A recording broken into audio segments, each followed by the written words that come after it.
I had been dealing with a stalker for the past 2 years. It took the lives of Rebecca Schaeffer back in 1989 and Christina Grimmie in 2016. And yes, I have been a victim of stalking.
Hey, kitty.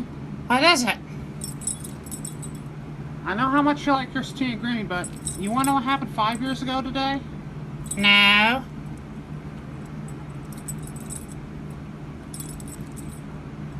Stop it, Ella!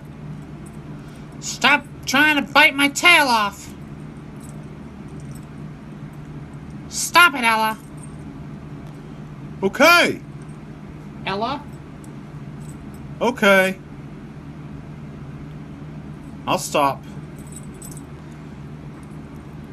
Hey. You want to know what happened 5 years ago today? No. Well, Christina Grimmie passed away. Okay. That's news to me. And unless you and Ella are too blind or have been too blind to notice, she was also stalked too. So did Rebecca Schaeffer back in '89. Sad. Really sad.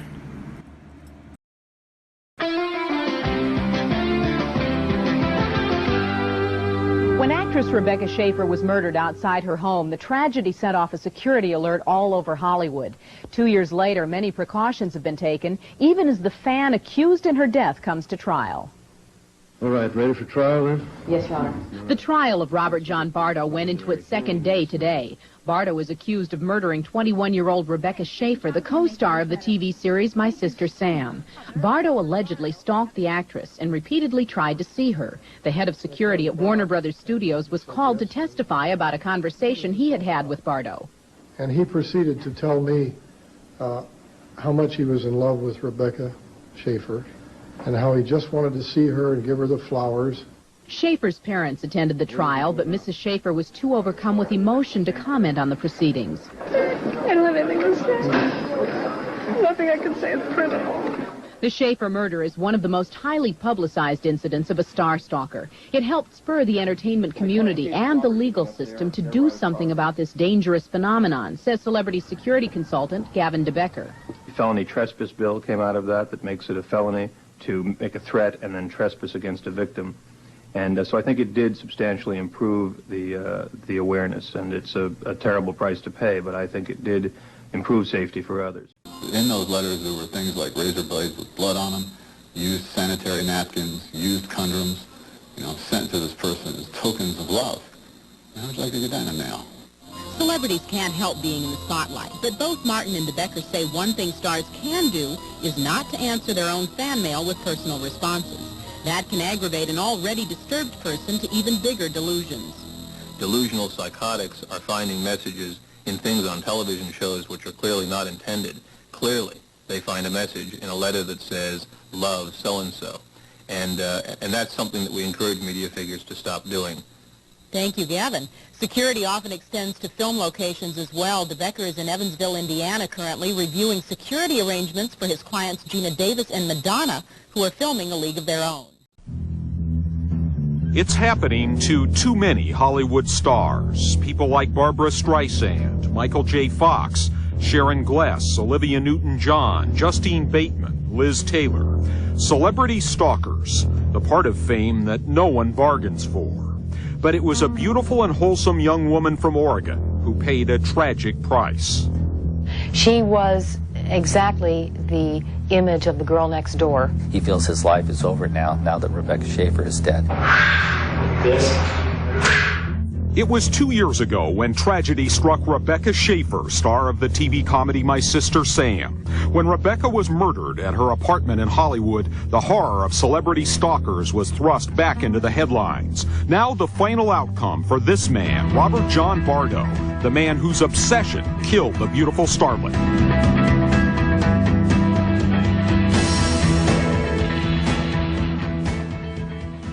Obsession grew easily out of Robert Bardo's troubled childhood. Then one day he wrote Rebecca Schaeffer a fan letter. When he wrote to Rebecca Schaeffer, she sent him a personalized postcard saying this was the nicest, most real letter I've ever received, and put a little heart shape, Rebecca, take care. Well, apparently, according to Dr. Dietz, when celebrities do this, and even send just a standard publicity photo, people who are mentally ill take this as a personal sign that they are interested in that individual. And so Bardo's celebrity obsession began. Marcia Clark is a deputy district attorney in Los Angeles. She prosecuted the Bardo case. She was the innocent girl next door. That was what attracted him to her. And this is, I think, not uncommon with these celebrity stalkers. These celebrity stalkers are attracted to the image of accessibility. It's not a question of love. It's not a question of ideals. In May 1987, Bardo made his first trip to Los Angeles, trying to meet Rebecca at the studio in Burbank, where she was working on her television show. He was stopped by studio security. Inside, he was seething, and he was blaming Rebecca Schaeffer for this perceived rejection or rebuff. He returned to Los Angeles in July of 1987. That's about a month and a half later, actually, armed with a knife, prepared to kill her. And as he told the psychiatrist, do to her what Arthur Jackson did to Teresa Saldana. Bardo failed, and though his obsession with Rebecca seemed to fade, he became interested in other celebrities, like the teen singer Tiffany. He took a trip to Merrick, Long Island to try and see Debbie Gibson, another teen queen. He ended up sleeping outside her high school. And then, in 1989, he started thinking about Rebecca again. I think that probably what got him interested in Rebecca Schaeffer again was the article that he saw in People magazine concerning Arthur Jackson and Teresa Saldana. And in that magazine article, it described how Arthur Jackson tracked her down by using a private investigator. That gave Robert Bardo the idea to contact a private investigator in Tucson. July 18th, 1989, Bardo stepped off a bus in L.A. Rebecca Schaeffer had hours to live. He carried basically what the psychiatrist admitted during the trial with him was an assassin's kit.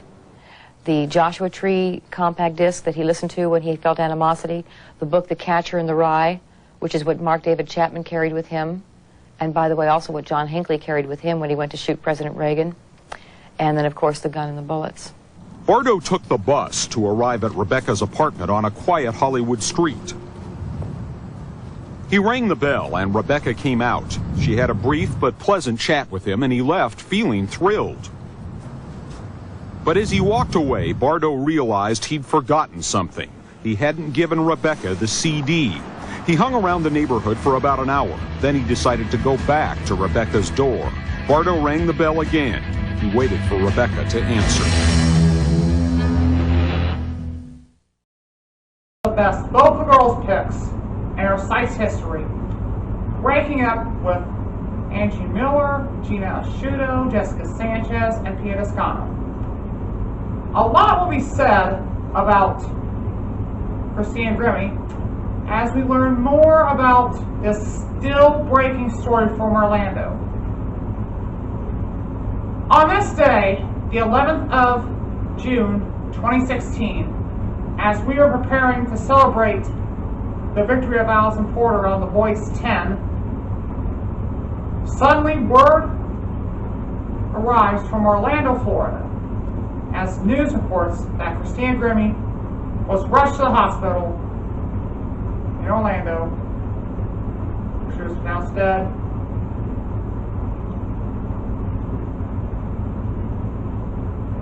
Such a tragic event down in Orlando. We will start with Matt Austin from WKMG TV with the initial reports. Breaking news alert. Good evening, I'm Matt Austin. We are breaking into programming to bring you an update on breaking news in Orlando. There was a shooting late Friday night at the Plaza Live, a concert venue on Bumby Avenue. Within the last 30 minutes, police told us a gunman shot one of the artists who performed at that concert tonight, then killed himself. Here's the young woman, the artist police say was shot. Her name is Christina Grimmie. This is video on YouTube of her singing. She was once a contestant on the reality singing show The Voice. Also performing tonight, a local band named Before You Exit. This is video of them during an interview we conducted back in 2014. But based on what police told us, no members of that band were hurt this evening. Jennifer Ortega's live outside the Plaza Live with more information on exactly how this happened. Jen, what can you tell us? Well, Matt, they say that suspect shot her and then shot himself. The investigation's still going on into these night hours. Now, this is video from earlier when dozens of police were out here as this all started. Police say the suspect actually had 2 guns on him, and the concert at Plaza Live had already ended. Christina was signing autographs with her fans when that suspect walked up and shot her. Her brother tackling that suspect, and that's when he shot himself. OPD saying this is a sad ending to this concert. I'm just sitting outside vending, and the show is pretty much done. Everyone was leaving. Everyone was in great spirits. The headliner had come to the venue back with downtown that I've managed many times, and always a great time. Always a bunch of families, kids, just having a great time. And then, as everyone was kind of leaving, we just hear boom, boom, boom, boom, and it kind of takes you by surprise. One of the security guards, he kind of like did this, and next thing you know, I see a few people running out, and then one of my colleagues comes running out yelling for his girlfriend, and let's go, let's go, let's go. I've seen a lot of stuff in my day, and I'm just curious. So after a few minutes, or maybe a minute went by, and it seemed as though the building was clear and there was no more commotion, I kind of just moseyed on in. I turn the corner, I see this poor girl getting compressions done to her. She's bleeding from the back of her head, and I kind of look maybe a few degrees to my right, and there's a gentleman face down, and he's completely disfigured. So I think it appears to be a murder-suicide, and I just spoke to a girl over here who is crying because she was so happy to see this girl perform, and as I moseyed back on over here, she asked me if the girl looked like this, and I said yes, and I think that was one of the performers. Why do you believe that it was one of the performers? Because of her description. Plus, she was there after hours, or after the show, by the merch table. It appears to be a meet and greet, as a lot of these bands tend to do. Who do you think the man was? Does it appear that he knew her? I don't know. All I know is that man was very selfish. There's a lot of selfish people these days, and if you need to take a life, take your own, because that is just something we don't need in this world. There's enough going on. There's enough life being taken. Don't take someone else's with your own if you feel that selfish to do so. So it appears he lit her up, and then real quick, didn't even think about it. Made his mind up, and that was it. Can you describe him? Was it a white male, a Hispanic male, black male? It was a teenager, older man. Like I said, the guy had no face. He had a red plaid shirt on, and I think maybe red hair, but I couldn't tell you more than that. And just how does it make you feel after seeing all this for tonight? Well, I'm sure that I'll have dreams about this. Like I said, I've seen some stuff. I've seen some really heavy stuff, like my father dying and making his last sight right in my eyes as he took his last breath. That was the heaviest thing I've ever seen. This is probably right behind it. I've seen other friends die. I lost many friends. You know, this is just part of life, unfortunately. You think it could have been prevented? probably. But you never know. Again, safety is a general concern for most people, and at other times, when you come to a place like this for a show like this, there's a lot of concern that, or what am I looking for? People are not, they don't want to be frisked. They don't want, they just feel like it's a hassle. They don't want to deal with it. And now? They probably will want to deal with it if they knew what would happen or what happened. Again, there wasn't many people in there. Most of the show had left. And your name, please? It's extremely scary because I'm in love with her, you know what I mean? Like, I literally am so obsessed with her. Like, when I got to meet her, it was really nice. So far, detectives have not released the suspect's identity or given a motive for the killing. As the investigation continues, fans are left to grapple with the unthinkable. This is tragic. For anyone to hear something that, especially where she's here performing, and to know that a crazy fan or whoever this person is came up to her and wanted to do harm. This is a very tragic event. This should have been something that was fun and exciting, and for something like this to happen is just a tragedy. Grimmy posted a message to her fans on social media. Hey guys, what's up? We're in Orlando today. Please come to the show if you live near Orlando, Florida. We are at the Plaza Live. Please come out. Bye. A bubbly, talented young woman. Again, this was just a few hours before tonight's shooting. Police say Grimmy is in critical condition right now. So to recap, Orlando police say a gunman shot and wounded Christina Grimmie at the Plaza Live tonight. Grimmie is in critical condition. We're told Grimmie's brother tackled the suspect, who then committed suicide. Tell you that he came here to commit this crime.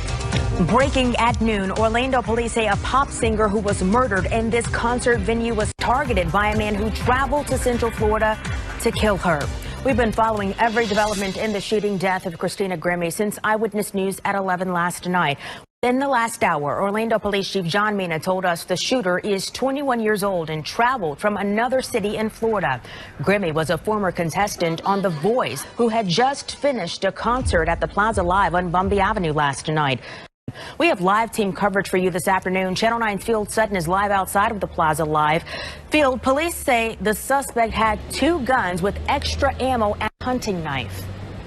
And Darlene, I've been asking how he managed to get all of that into the club last night. We're talking about a 21-year-old man who police did not know Christina Grimmie. This afternoon, there is no clear answer on when exactly he went through those front doors there, but police say they are sure he came in intent on killing the young singer.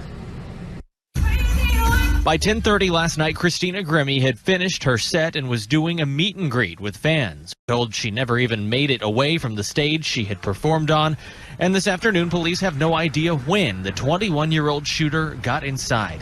Orlando Police Chief Mina told me there is no surveillance video that would show his entry or the shooting itself. And to top it off, the chief says there were no metal detectors at the door, no pat-downs done at any point during the night, and only unarmed security employed by the plaza.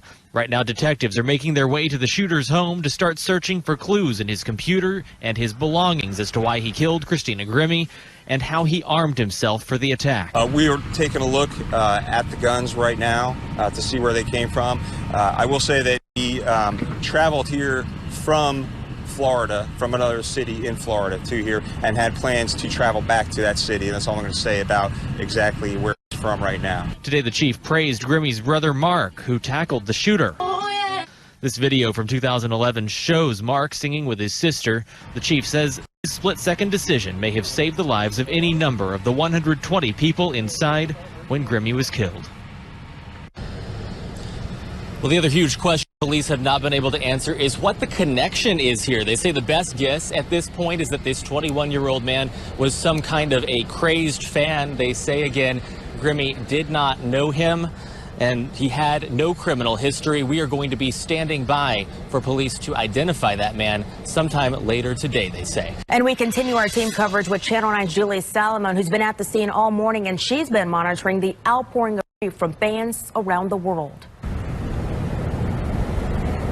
Well, her fans knew her long before she was on The Voice. She was discovered on YouTube back in 2010, and on her YouTube channel alone, she had more than 3 million subscribers. We lost a beautiful soul with an amazing voice, tweeted NBC The Voice.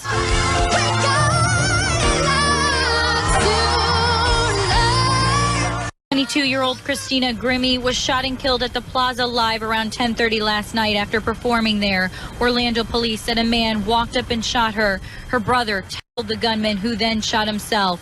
Christina and her brother are seen here in this video. One of the judges called her singing phenomenal. Yesterday afternoon, she posted a video on Twitter encouraging fans to come see her in Orlando. It has now been retweeted more than 27,000 times. Please come to the show if you live near Orlando, Florida. The band posted on Twitter, Jesus said, "In this world you will have trouble, but take heart, I have overcome the world." She and her talent will be missed by all. The 22-year-old was discovered on her YouTube page in 2010, but fans started to know her name when her talent was showcased on The Voice. We spoke with one fan today who saw her potential. I watched the show, The Voice, and it was just, yeah, it was just, you never know these days. You know, so, you know, even this place, you never hear anything bad until this. Yeah, I was like, wow, that's ridiculous.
Dear Diary, June 10th, 2021. Today was a strange day. Ava's going to court today to get a restraining order. She told me about Christina Grimmie. It's the 5-year anniversary of her death. Elle and I watched the stalking events of Rebecca Schaeffer, Christina Grimmie, and Ava. Things have been a lot quieter ever since May 1st. That's when Ava's stalker was arrested. The end, or should I say to be continued.